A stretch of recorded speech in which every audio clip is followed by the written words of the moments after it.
नमस्कार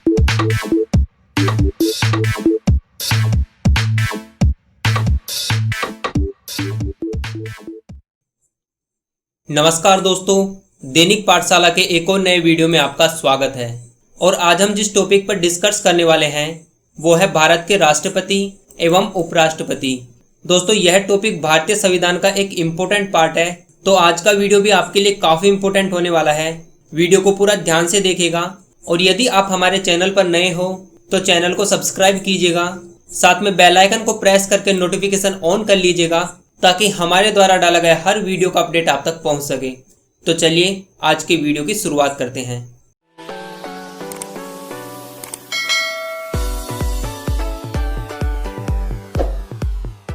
पहला हमारा क्वेश्चन है, राष्ट्रपति के निर्वाचन मंडल में सदस्य होते हैं।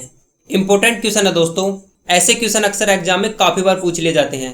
तो बात करें ऑप्शन ए की, सदन के दोनों सदनों के निर्वाचित सदस्य। बिल्कुल दोस्तों, राष्ट्रपति के निर्वाचन मंडल में लोकसभा और राज्यसभा दोनों सदनों के निर्वाचित सदस्य भाग लेते हैं।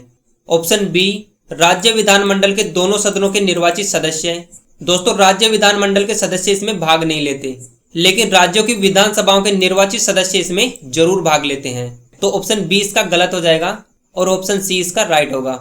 बात करें ऑप्शन डी की, दिल्ली और पुदुचेरी की विधानसभाओं के निर्वाचित सदस्य। बिल्कुल दोस्तों, ये भी राष्ट्रपति के निर्वाचन मंडल में भाग लेते हैं। तो राष्ट्रपति के निर्वाचन में संसद के दोनों सदनों के निर्वाचित सदस्य, सभी राज्यों की विधानसभाओं के निर्वाचित सदस्य और दिल्ली व पुदुचेरी की विधानसभाओं के निर्वाचित सदस्य भाग लेते हैं। बात करें अगले क्वेश्चन की, भारत के राष्ट्रपति का निर्वाचन मंडल किस अनुच्छेद के अंतर्गत आता है। दोस्तों, इस टाइप से दो क्वेश्चन पूछे जाते हैं और लगभग स्टूडेंट यहाँ पे कंफ्यूज हो जाता है। तो पहला क्वेश्चन तो इसे सीधा पूछ लिया जाता है कि भारत के राष्ट्रपति का निर्वाचन मंडल किस अनुच्छेद के अंतर्गत आता है।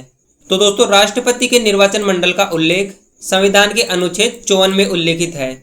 और यदि आपसे ये पूछ लिया जाए कि राष्ट्रपति के निर्वाचन की पद्धति किस अनुच्छेद के अंतर्गत निरूपित है, तो दोस्तों उसका राइट आंसर हो जाएगा अनुच्छेद 55। तो राष्ट्रपति का निर्वाचन मंडल अनुच्छेद 54 और राष्ट्रपति के निर्वाचन की पद्धति अनुच्छेद 55 में उल्लेखित है। तो इसका राइट आंसर होगा ऑप्शन सी।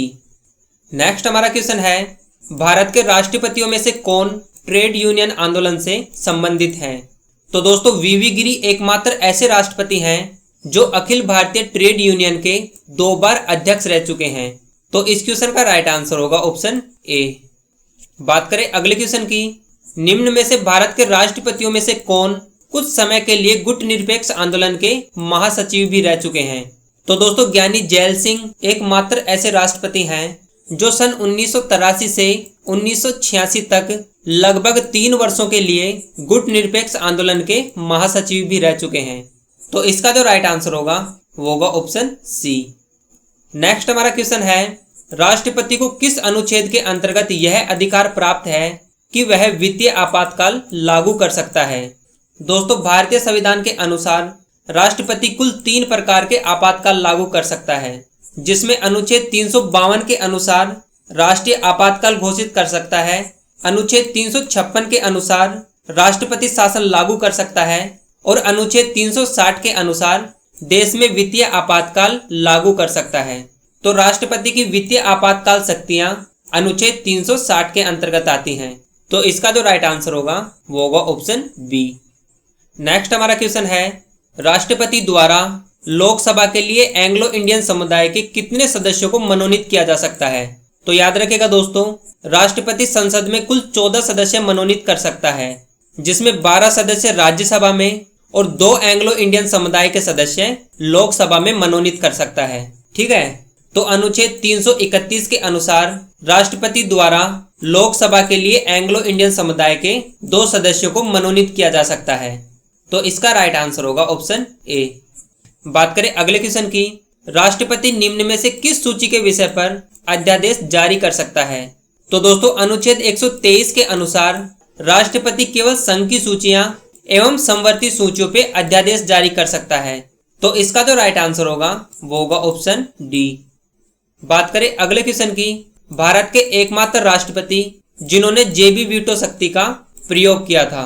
तो दोस्तों, ज्ञानी जैल सिंह भारत के एकमात्र ऐसे राष्ट्रपति हैं जिन्होंने जेबी वीटो पावर का प्रयोग किया था। दोस्तों इन्होंने 1986 ईस्वी में भारतीय डाक विधेयक पर जेबी वीटो शक्ति का प्रयोग किया था। और यदि आपसे ये पूछ लिया जाए कि राष्ट्रपति की जेबी वीटो शक्ति का प्रयोग किस अनुच्छेद में उल्लेखित है, तो दोस्तों वीटो शक्ति का उल्लेख अनुच्छेद 111 में उल्लेखित है। तो इस क्वेश्चन का राइट आंसर होगा ऑप्शन ए। नेक्स्ट हमारा क्वेश्चन है, निम्न में से किसे भारतीय राष्ट्रपति के रूप में निर्विरोध चुना गया था? तो दोस्तों डॉक्टर संजीव रेड्डी भारत के एकमात्र ऐसे राष्ट्रपति हैं जो निर्विरोध चुने गए थे। दोस्तों यह भारत के 6ठे नंबर के राष्ट्रपति थे जिनका कार्यकाल 1977 से 1982 तक था। तो इसका जो राइट आंसर होगा वो होगा ऑप्शन बी।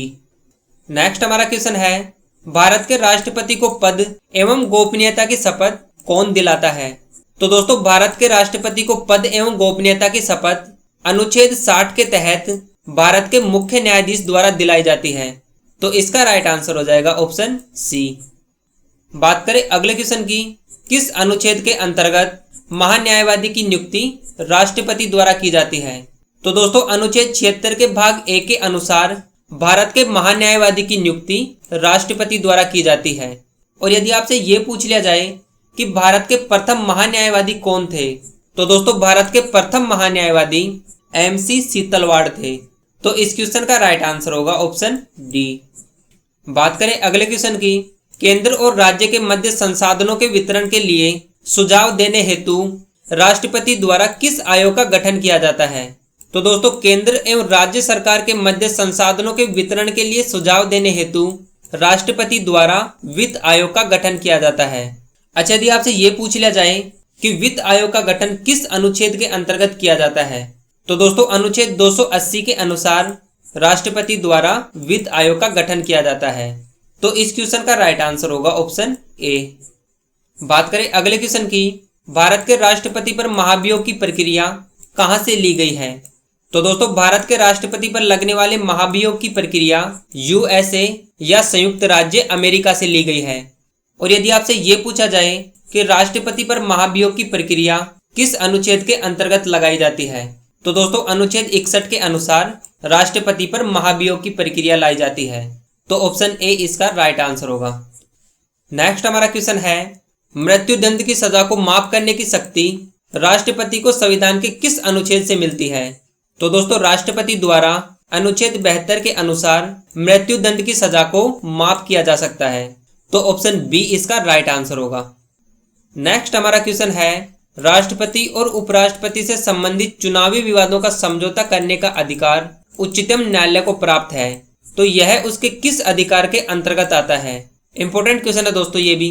तो दोस्तों अनुच्छेद 71 के अनुसार राष्ट्रपति और उपराष्ट्रपति से संबंधित चुनावी विवादों का समझौता उच्चतम न्यायालय द्वारा किया जाता है और यह उसके मौलिक अधिकार के अंतर्गत आता है।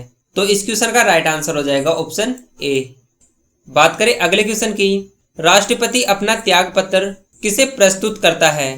तो दोस्तों संविधान के अनुच्छेद 56 के अनुसार राष्ट्रपति अपना त्याग पत्र उपराष्ट्रपति को सौंपता है। तो इसका राइट आंसर हो जाएगा ऑप्शन ए।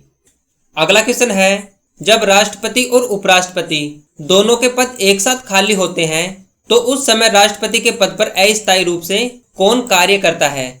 दोस्तों राष्ट्रपति का पद रिक्त होने के उपरांत उसकी जगह उपराष्ट्रपति कार्य करता है, लेकिन जब राष्ट्रपति और उपराष्ट्रपति दोनों का पद रिक्त होता है तो उस समय राष्ट्रपति के पद पर अस्थायी रूप से भारत का मुख्य न्यायाधीश कार्य करता है।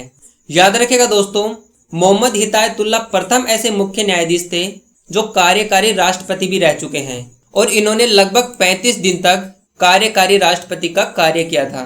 तो इस क्वेश्चन का राइट आंसर होगा ऑप्शन सी। बात करें अगले क्वेश्चन की, राष्ट्रपति और उपराष्ट्रपति का निर्वाचन आयोग द्वारा किस अनुच्छेद के तहत किया जाता है?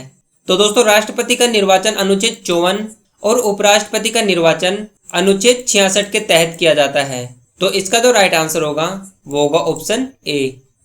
नेक्स्ट हमारा क्वेश्चन है, राष्ट्रपति के अध्यादेश की शक्तियों का उल्लेख किस अनुच्छेद में उल्लेखित है? तो दोस्तों राष्ट्रपति की अध्यादेश शक्तियों का उल्लेख संविधान के अनुच्छेद 123 में उल्लेखित है। अच्छा दोस्तों, कई बार क्वेश्चन ऐसे भी पूछ लिया जाता है कि राष्ट्रपति द्वारा अध्यादेश कितनी अवधि के लिए लागू हो सकता है? तो याद रखिएगा दोस्तों, राष्ट्रपति द्वारा अध्यादेश 6 माह के लिए लागू हो सकता है? और वैसे इस क्वेश्चन का राइट आंसर होगा ऑप्शन ए। बात करें अगले क्वेश्चन की, संविधान सभा के स्थायी सदस्य कौन थे? तो दोस्तों संविधान सभा जिसका गठन जुलाई 1946 में किया गया था और इसके स्थायी सदस्य डॉक्टर राजेंद्र प्रसाद को बनाया गया था। तो इसका जो राइट आंसर होगा वो होगा ऑप्शन ए। बात करें अगले क्वेश्चन की, भारत का राष्ट्रपति अपने पद पर कितनी बार पुनः निर्वाचन के लिए खड़ा हो सकता है? तो दोस्तों संविधान के अनुच्छेद 57 के अनुसार जब तक उसकी जमानत जब्त ना हो, जब तक वह चाहे जितनी बार राष्ट्रपति पुनर्निर्वाचन के लिए खड़ा हो सकता है। तो इसका राइट आंसर हो जाएगा ऑप्शन डी। बात करें अगले क्वेश्चन की, भारत के उपराष्ट्रपति पर महाभियोग किसके द्वारा लगाया जा सकता है? दोस्तों जो उपराष्ट्रपति होता है यह राज्यसभा का पदेन सभापति होता है और इस पर केवल राज्यसभा द्वारा ही महाभियोग लगाया जा सकता है। तो इसका जो राइट आंसर होगा वो होगा ऑप्शन सी। नेक्स्ट हमारा क्वेश्चन है, उपराष्ट्रपति को शपथ किसके द्वारा दिलाई जाती है? तो दोस्तों अनुच्छेद 69 के तहत उपराष्ट्रपति को शपथ राष्ट्रपति द्वारा दिलाई जाती है। तो ऑप्शन डी इसका राइट आंसर होगा। और यदि आपसे ये पूछ लिया जाए कि उपराष्ट्रपति अपना त्यागपत्र किसे देता है, तो दोस्तों उपराष्ट्रपति अपना त्यागपत्र भी राष्ट्रपति को सौंपता है। बात करें अगले क्वेश्चन की, स्वतंत्र भारत के प्रथम उपराष्ट्रपति कौन थे? तो दोस्तों स्वतंत्र भारत के प्रथम उपराष्ट्रपति डॉक्टर सर्वपल्ली राधाकृष्णन जी थे और इनका कार्यकाल 1952 से 1962 तक था। तो इस क्वेश्चन का राइट आंसर होगा ऑप्शन सी। नेक्स्ट हमारा क्वेश्चन है, भारत में आम चुनाव किस वर्ष हुए थे? तो दोस्तों भारत में पहली बार आम चुनाव 1951-52 में हुए थे।